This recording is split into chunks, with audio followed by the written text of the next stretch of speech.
Sveicināti! Mani sauc Lauris Apsis. Es esmu zivkopis. Es audzēju arktiskās pālijas, un zīmols ir zivs uz ledus. Zivis ir augušas baseinos, zem jumta, pilnībā slēgtā vidē, un ūdens tiek ņemts no pazemes. Attiecīgi, mēs atbildīgi izmantojam ūdens resursus, izaudzam augstvērtīgu produktu un dabā pēc tam atdodam tīru ūdeni. Un šis ir zaļākais veids un ilgspējīgākais veids, kā audzēt zivis šobrīd mūsdienās. Un šī tā jaunā, manā skatījumā, reliģija, kas nākotnē visdrīzākais arvien vairāk attīstīsies, un es esmu diezgan pārliecināts, ka, ja ne varbūt 10 gadu laikā, bet 20 gadu laikā lielākā daļa pasaules zivis tika izaudzētas tiešā recirkulācijas tipu sistēmās. Nevis atklātajos ūdeņos, kur faktiski ilgtspēja nav nemaz, manā skatījumā. Mans uzdevums galvenais ir pārliecināt tevi vai kādu citu cilvēku, vienkārši pamēģināt. Visu pārējos zivis izdarīs pati.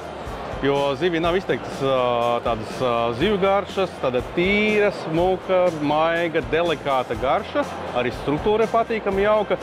Un zivs ir pavisam noteikti vienmēr svaiga. Jo mēs uz veikaliem vedam tikai to, kas ir pasūtīts. Mēs nesaldējam, mēs tikai aizvedam to, kas ir pasūtīts. Kas ir pālija, tā ir lašveidīgā zivs, ēdama tieši tāpatās kā lasa vai forela, tikai reāli garšīgāk. Ēdama gan svaigā veidā, kā tārtars, masālīt, arī cept, zivju zupas. Patiesībā visu, ko mēs raduši darīt ar lasi, to pašu mēs visu varam darīt ar pāliju. Ir viena maza forša lietiņa, pālijai nav zvīņu.